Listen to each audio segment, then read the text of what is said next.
Bonjour à toutes et à tous et bienvenue sur une nouvelle vidéo d'Armada Gun Show qui porte sur l'histoire des catalogues de la manufacture d'armes et cycles de Saint-Étienne. Catalogue que vous pouvez trouver sous plusieurs formes, la forme papier bien entendu, je vous ferai pas l'affront de vous expliquer comment vous les procurer, pour ça vous avez ma vidéo FAQ 1000 abonnés et vous avez aussi le format numérique que vous pouvez récupérer gratuitement et légalement sur des sites comme Gallica avec des archives de la BNF. La musique a été enregistrée par mes soins et nous allons commencer dès maintenant cette vidéo avec l'histoire de ces catalogues qui ont un symbole fort pour notre beau pays.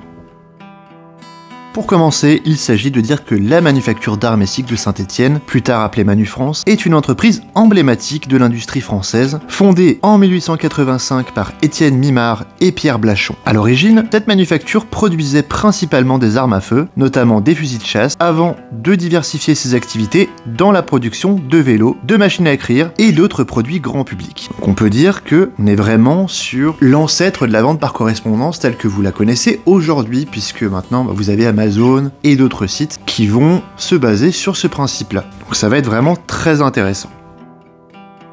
Dès la fin du 19e siècle, la manufacture d'armes et cycles de Saint-Étienne se distingue par la publication de catalogues annuels. Ces catalogues étaient de véritables outils de promotion dans lesquels on trouvait un large éventail de produits. Au programme, des armes à feu, avec des fusils de chasse, des carabines, des revolvers, pistolets, etc. Des cycles, donc bicycles, pièces détachées et accessoires pour le cyclisme. Il y avait également des articles de sport, avec des équipements pour la pêche, l'escrime et d'autres sports populaires. Enfin, il y avait des équipements domestiques avec les appareils ménagers, des outils et autres. Le catalogue devint un succès immédiat et contribua grandement à l'expansion de l'entreprise en permettant à la manufacture d'armes et de cycles de Saint-Étienne d'atteindre une clientèle bien au-delà des frontières régionales. Comme on l'a déjà dit, il était distribué gratuitement et envoyé de partout en France et même à l'étranger dès le 19e siècle. Personnellement, si vous êtes collectionneur, je vous conseille d'en avoir au moins un et c'est celui de 1900 puisque ça vous permet de savoir si tel objet ou telle arme a un brevet antérieur à 1900 ou pas. Personnellement, j'en ai un de 1912, j'ai aussi un des premiers catalogues de la manufacture d'armes et cycles de Saint-Étienne et j'ai celui de 1900 en e-book. Au début du XXe siècle, les catalogues devinrent encore plus volumineux et détaillés, comme on le voit sur ces images. Vous voyez que celui de la fin du 19e est petit par rapport à celui de 1912 qui ressemble à un bottin sur la table. En plus des produits, ils incluaient des descriptions techniques, des conseils d'utilisation et parfois même des anecdotes. Là, on est surtout sur un gros coup de com' qu'on retrouve aujourd'hui beaucoup dans la section avis clients de nos sites d'achat par correspondance préférés, où on voit des commentaires d'utilisateurs qui ont été écrits finalement par des communicants. Mais ça, c'est pas nouveau. L'entreprise Manufrance commença également à proposer des facilités de paiement et c'est aussi un concept qui est hyper innovant à l'époque. Puisque aujourd'hui on a l'impression que nos paiements par 3 fois, 4 fois, eh bien ils sont nouveaux et propres à notre époque, eh bien non. Donc on avait déjà beaucoup de spécificités de la vente par correspondance que l'on a maintenant dans ces catalogues. À savoir que Manufrance, c'est le nom qui a remplacé au XXe siècle celui de la manufacture française d'armes et cycles de Saint-Étienne. On va parler des fusils robustes par exemple, qui figurent en bonne place dans les catalogues et qui devint rapidement une référence dans le domaine de la chasse. De même, les vélos, sous la marque Hirondelle, connurent un succès retentissant grâce à leur robustesse et leur simplicité, autant auprès des citadins que des ruraux. Donc on a des produits de qualité qui se démocratisent, qui sont fabriqués chez nous et qu'on peut acheter par correspondance. Donc c'est vraiment une époque incroyable de l'industrie française. Pendant l'entre-deux-guerres et après la Seconde Guerre mondiale, la manufacture continue de publier des catalogues. Ils s'adaptent aux évolutions technologiques et sociales de l'époque et l'entreprise capitalise sur l'essor du loisir sportif et en particulier la chasse et le cyclisme, mais aussi sur les besoins domestiques en vendant des outils et des appareils de la vie courante. Donc on a vraiment de tout et ça ressemble un petit peu à des choses qu'on peut avoir aujourd'hui en ligne. À l'époque, les catalogues Manufrance sont devenus de véritables institutions connues pour leur soin esthétique et leur exhaustivité, et ils jouaient un rôle central dans l'augmentation des ventes. Effectivement, ils étaient non seulement un outil de commande à distance, mais aussi un moyen de diffuser une certaine vision de la modernité française. Dans les années 1960-1970, avec l'arrivée des grandes surfaces et des nouvelles formes de distribution, la manufacture commence à connaître des difficultés économiques. Les catalogues continuent à être publiés, mais l'entreprise peine à s'adapter à la concurrence. Malgré une diversification de l'offre, avec les outils de bricolage, le mobilier et les appareils électroménagers, l'entreprise est en déclin. Donc on arrive à la période un peu triste de notre histoire, puisque finalement Manu France fait faillite en 1985. Avec sa disparition, les célèbres catalogues cessent d'être publiés. Toutefois, les exemplaires des anciens catalogues sont devenus des objets de collection très prisés. Donc si vous tombez sur un vieil exemplaire d'un catalogue Manu France ou de la manufacture d'armes et cycles de Saint-Étienne et que c'est un original, gros conseil, gardez-le. Puisque ces catalogues, ils symbolisent une époque révolue du commerce à distance et du savoir-faire industriel français.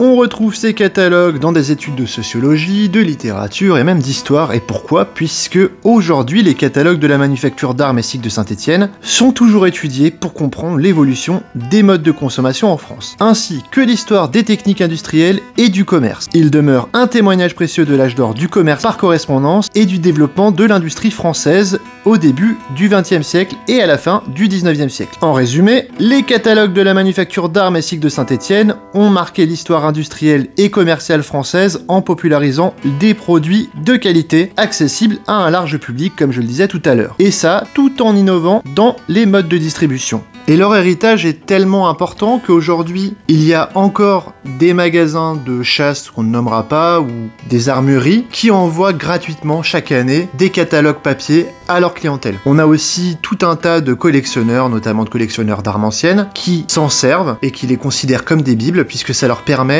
de retracer avec exactitude les brevets de telle ou telle invention. Nous allons désormais parler des créateurs de ce catalogue pour approfondir un peu cette histoire. Et pour recontextualiser, pour rappel, le catalogue de la manufacture d'armes et cycles de Saint-Étienne est un document emblématique, comme on l'a vu, qui a marqué la fin du 19e et le début du 20e. Il a été créé, comme on l'a vu, par la manufacture d'armes et cycles de Saint-Étienne, entreprise fondée en 1885. Ce catalogue a non seulement permis de vendre des armes, mais aussi un large éventail de produits, allant des cycles, bicycles, aux articles de pêche, en passant par les machines à coudre, les montres et d'autres objets du quotidien. Nous arrivons donc sur cet aperçu de la vie des principaux créateurs derrière cette initiative, ainsi qu'une petite analyse des raisons de la création de ce catalogue. Étienne Mimard est né en 1862 et mort en 1944. C'était un industriel et un entrepreneur originaire de la région stéphanoise. Il a d'abord travaillé pour diverses entreprises avant de s'associer avec Pierre Blachon pour fonder ce qu'allait devenir la manufacture d'armes et cycles de Saint-Étienne. Mimard avait une forte passion pour les arts, mais il a également compris que diversifier la production était la clé de la réussite à long terme. Sous sa direction, l'entreprise est devenue l'une des plus importantes de France. Il a joué un rôle déterminant dans le développement du catalogue, qui est devenu rapidement un outil marketing efficace. Mimard, il avait une vision claire. Il voulait rendre les produits accessibles au plus grand nombre à travers un système de vente par correspondance, qui était, comme on l'a déjà dit, relativement nouveau pour l'époque. Pierre Blachon, lui, est né en 1854 et décédé en 1925. Il était associé de Mimard, et Blachon avait lui aussi une solide expérience industrielle. Contrairement à Mimard, il était plus discret, mais son travail était crucial dans l'organisation et la gestion des aspects techniques de l'entreprise. Blachon a su adapter les processus de fabrication de l'armurerie traditionnelle de Saint-Étienne pour répondre aux nouvelles exigences du marché de masse. Sa rigueur et son savoir-faire ont permis de maintenir des standards de qualité élevés tout en augmentant la production. Le catalogue de la manufacture d'armes et cycles de Saint-Étienne a vu le jour pour plusieurs raisons économiques et sociales. Voici quelques-unes des motivations principales, j'en ai compté 4. Pour moi, la première, c'est la diversification de la production, l'expansion du marché, l'accessibilité des produits et la stratégie de fidélisation et de volume.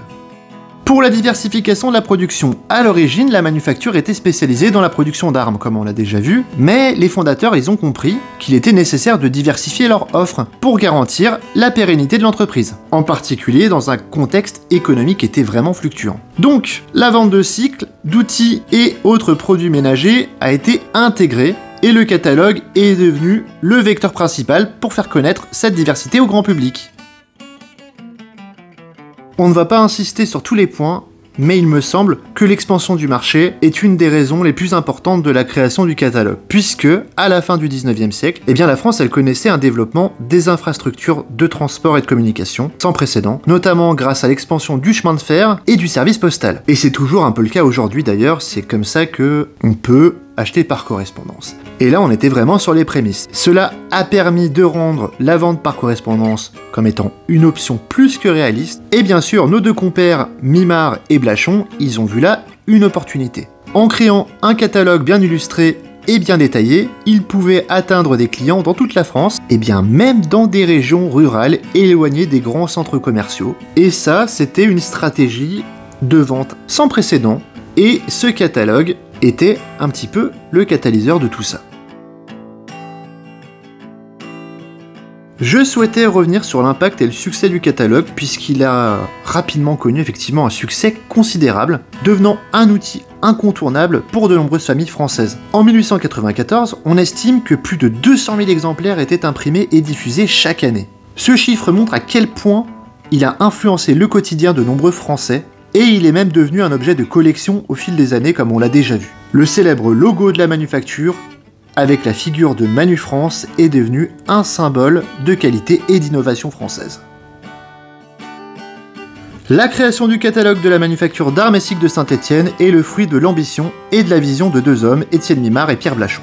Grâce à leur leadership, l'entreprise a su anticiper les besoins de la société française au fil du 19e siècle, en proposant une large gamme de produits et en utilisant leur vente par correspondance comme levier stratégique. Le catalogue a ainsi non seulement marqué l'histoire de l'industrie française, mais a transformé aussi la manière dont les Français consommaient, contribuant à démocratiser l'accès à de nombreux biens. Vous l'avez compris, cette vidéo est à présent terminée. Si elle vous a plu, je vous invite à partager, liker et vous abonner. À savoir qu'il y aura encore d'autres vidéos livres anciens, et revues anciennes et gravures si ça vous intéresse, dites-le moi en commentaire. Je tenais à vous remercier pour le visionnage, et je vous dis à bientôt pour de nouvelles aventures, et je vous laisse en musique sur ces images.